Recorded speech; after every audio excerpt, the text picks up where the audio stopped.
I quit that job 3 weeks ago. I haven't slept right since. And I need to tell someone what happened out there, because I still don't know if I believe it myself. My name's Daniel, and up until recently, I worked the night shift at Hillcrest Cemetery, about 40 minutes outside of town, surrounded by nothing but empty fields and pine trees. The job was easy. Stupidly easy. Patrol the grounds every 2 hours, check the gates, log anything weird, and make sure no kids showed up trying to film TikToks or drink beer on someone's grave. Most nights, nothing happened. It was just me, my flashlight, and the wind. I liked it that way. Quiet. Predictable. No people. But that all changed in January. It started on a Tuesday night, one of those freezing, bone-dry winter nights where the cold doesn't just hit your skin, it sinks into your chest. I was doing my usual lap around the older section of the cemetery, the part where the headstones are so worn down you can barely make out the names anymore. Some of them go back to the 1800s. Crooked. Cracked. Forgotten. That's when I heard it. A whisper. At first, I thought it was just the wind sliding between the stones. You know that sound, kind of hisses through the cracks, makes everything feel emptier than it already is. But this was different. It had a rhythm to it. A cadence. And the more I listened, the more I realized it wasn't random. It sounded like a voice. I stopped walking. Held my breath. And I swear to God, I heard words. Help me. It was faint. Shaky. A woman's voice, low and broken, like she was crying or out of breath. My heart kicked up, but I told myself it had to be something else. Maybe someone's phone left behind. Maybe an animal. Maybe I was just tired. I swept my flashlight across the graves. Nothing. Just rows of stone and dead grass.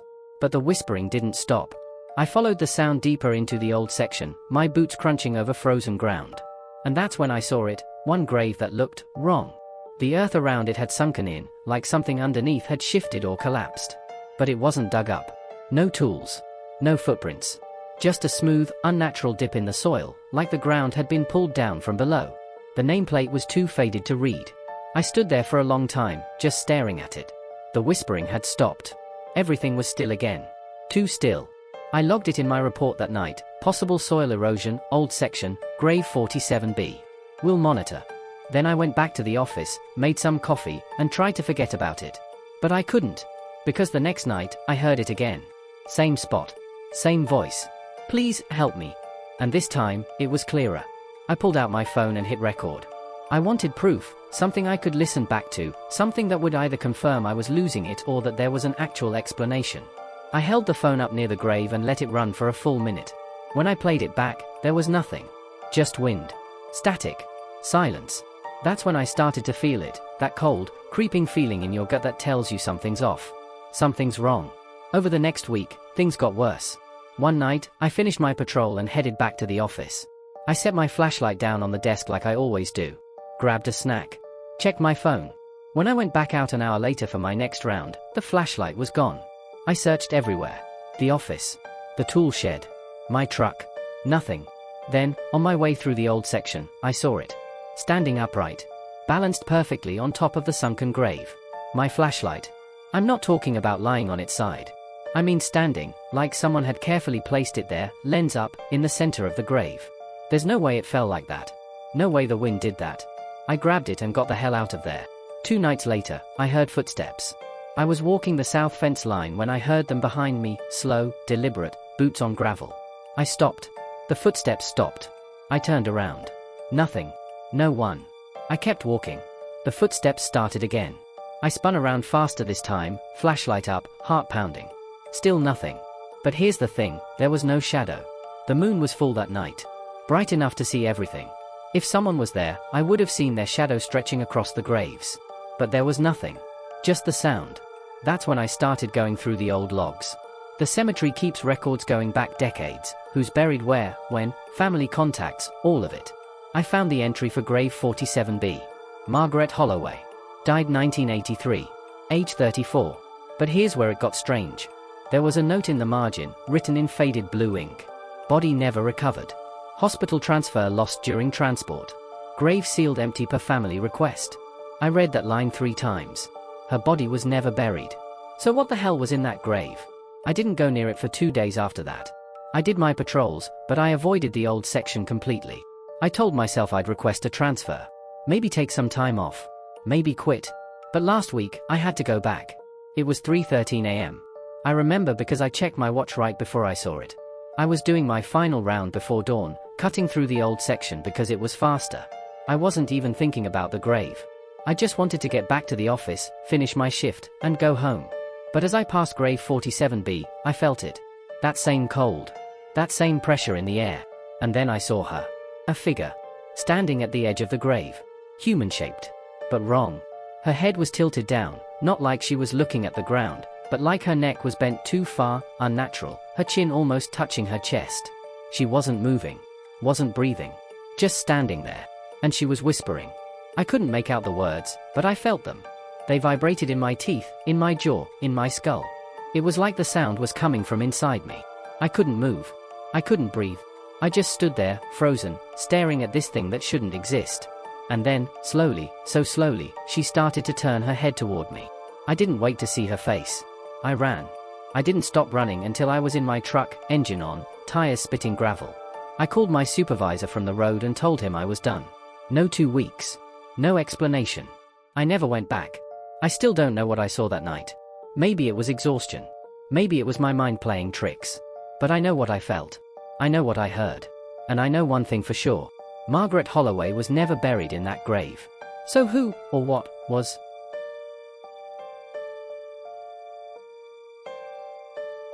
I worked at Greenlawn Cemetery for exactly 2 weeks. That's it. 2 weeks, and I will never set foot in that place again. My name's Gloria Bennett. I'm 41, I've got 2 kids, and up until last month, I was doing everything I could to keep us afloat. My hours got cut at the warehouse, rent was due, and I needed something fast. So when I saw the posting for a night security guard at the cemetery, I didn't hesitate. It was temporary. It paid okay. And honestly, I thought it'd be quiet. Peaceful, even. I was wrong. It started on my 3rd night. I was doing a walk around the perimeter, just a standard check, making sure the gates were locked, no one was hanging around who shouldn't be. It was a little past midnight, cold but not freezing, and the city lights gave everything this dull orange glow. I liked that about the job. You could see just enough to feel safe, but it was still dark enough to feel private. That's when I saw him. A man. Standing under the big dead oak tree near the west fence. He was wearing a long trench coat, dark, heavy-looking, like something out of an old detective movie. His back was to me, and he was completely still. Not swaying. Not shifting his weight. Just standing there. At first, I figured he was a visitor. Someone who'd stayed late to pay respects. It happens more than you'd think. People grieve on their own schedule. I called out to him. Hey, we're closed. You need to leave. He didn't move. Didn't even flinch. I got a little closer, raised my flashlight. Sir, I'm serious. You can't be here this late. Still nothing. I felt a flicker of annoyance, but I didn't push it. Maybe he was upset. Maybe he couldn't hear me. I logged it in my report and moved on. Figured he'd be gone by the time I looped back. But when I came back 20 minutes later, he was still there. Same spot. Same position. Like he hadn't moved an inch. That's when I started to feel uneasy. The next night, I saw him again. Same tree. Same posture. Same trench coat. I didn't approach him this time. I just watched from a distance, trying to figure out if he was real or if my eyes were playing tricks on me. He looked solid enough. But something about the way he stood, so rigid, so perfectly still, it didn't feel right. I went back to the office and pulled up the CCTV footage.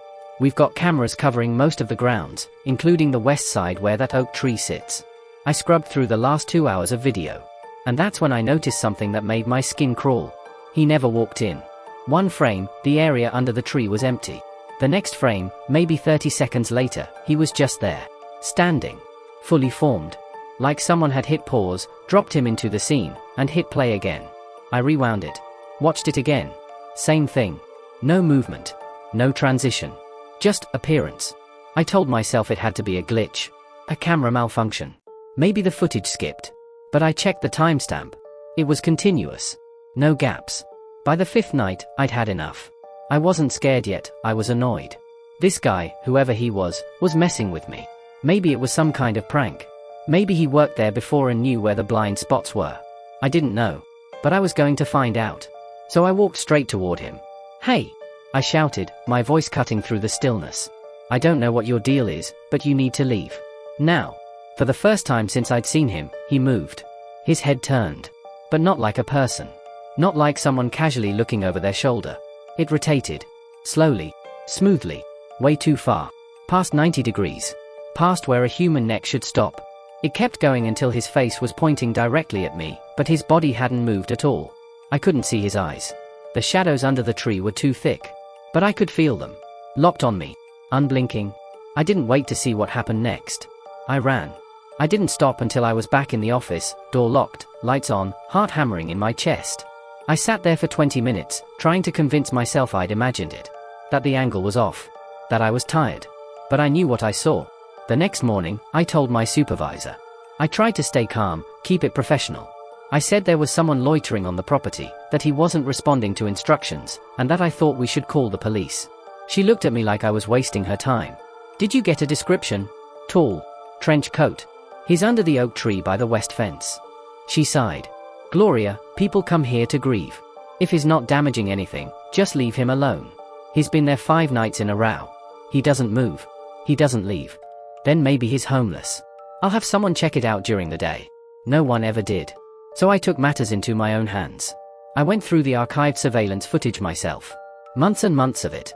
I started with last year, then went back further. 2 years. 5 years. 10.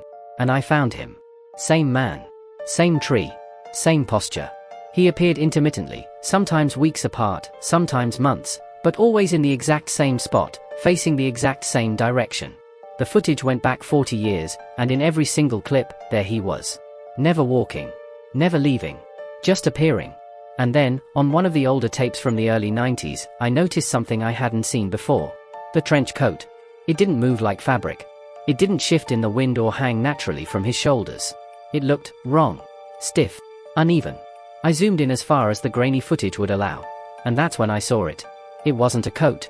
It was skin. Stitched together. Stretched. Draped over his frame like something that had been peeled away and reassembled. The edges were uneven, the seams visible even in the low resolution. It looked like someone had taken pieces of different people and sewn them into one long, grotesque covering. I felt my stomach turn. I sat back in my chair, hands shaking, trying to process what I was looking at. And then I heard it. A soft tap. On the window. I looked up. He was standing on the other side of the glass. Right outside the office. His face pressed close to the window, his head tilted at that same impossible angle. And this time, I could see his eyes. Empty. Hollow. Like someone had scooped everything out and left nothing but shadow. I didn't scream. I didn't move. I just sat there, frozen, staring back at him. And then, slowly, he smiled. Not a human smile. Something stretched and cracked, like old leather pulling apart. I don't remember leaving. I don't remember grabbing my keys or running to my car.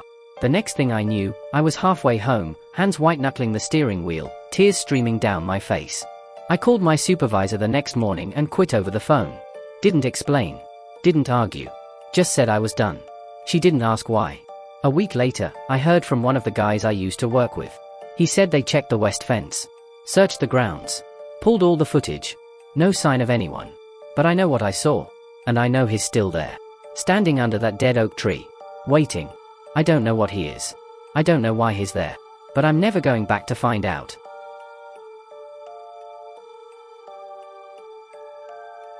My name is Samuel Price. I'm 29 years old, and 3 months ago, I took a job as a groundskeeper at Oak Ridge Cemetery. I lasted exactly 2 weeks. And I need you to understand something, I'm not the kind of person who scares easy. I don't believe in ghosts. I don't watch horror movies. I live in the real world. But what happened to me out there?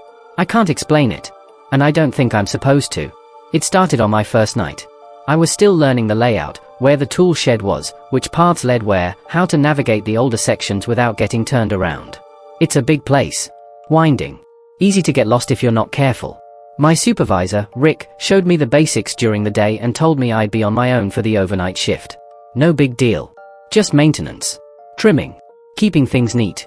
Around 10 p.m., I was hauling a bag of gravel toward the north pathway when I saw him. A man in work overalls. Pale. Thin.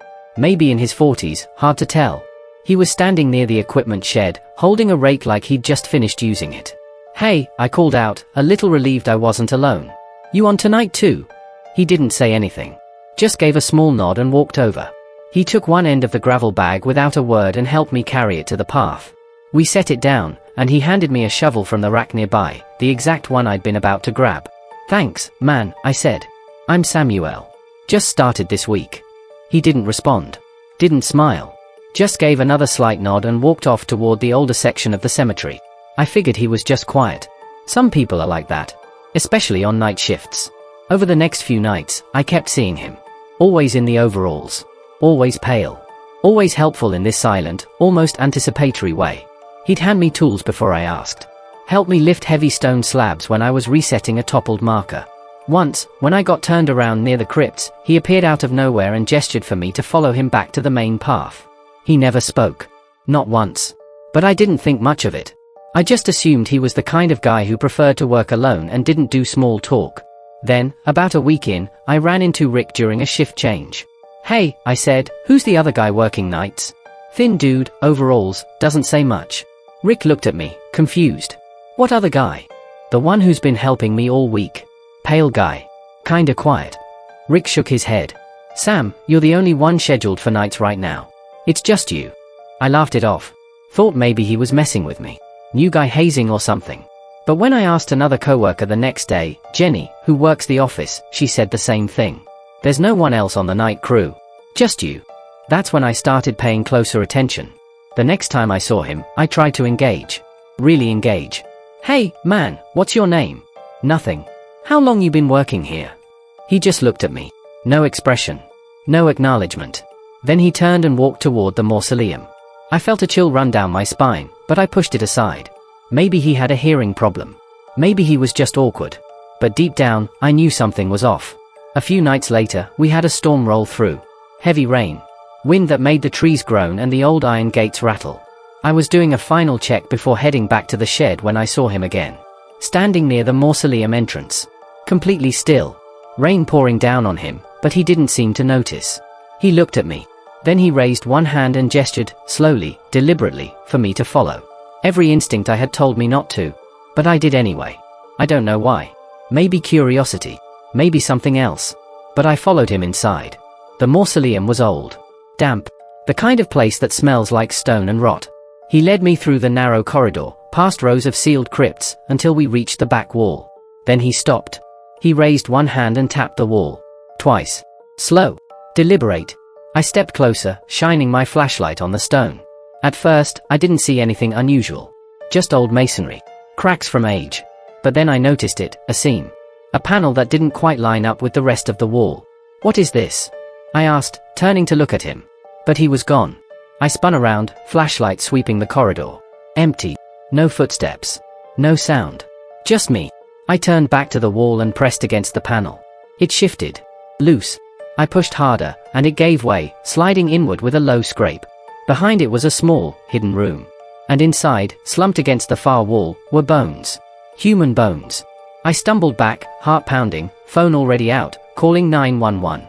The police came within the hour. They brought lights, cameras, a forensics team. They carefully removed the remains and searched the hidden room. It didn't take long for them to make an identification. His name was David Marsh. He'd worked at Oak Ridge Cemetery as a caretaker. He'd gone missing 20 years ago. No one ever found him. No leads. No closure. Until now. The next day, the detectives asked me how I found him. I told them the truth, that someone led me there. A coworker. A man in overalls. They asked if I could identify him. Show them footage. Proof. So I pulled up the security cameras. I scrubbed through the footage from that night. The storm. The mausoleum. Me walking inside. And there I was. Alone. Talking to no one. Following no one. Carrying tools by myself. Working in silence. Gesturing at empty air. The pale man wasn't there. Not on any camera. Not on any feed. I went back further. Checked every night I'd seen him. Same thing. Just me. Alone. Moving through the graveyard like I was being guided by something invisible. I felt my stomach drop. The detectives exchanged a look. One of them asked if I was feeling okay. If I'd been getting enough sleep. I didn't answer. I just kept staring at the screen. Because I knew what I'd seen. I knew who I'd worked beside. David Marsh. The man who went missing. The man whose body I'd found. He'd been helping me. Guiding me. Leading me to himself. But why? That's the question that kept me up at night. And the more I thought about it, the more I realized something that made my blood run cold. He wasn't just showing me where he was. He was looking for a replacement. Someone to take his place.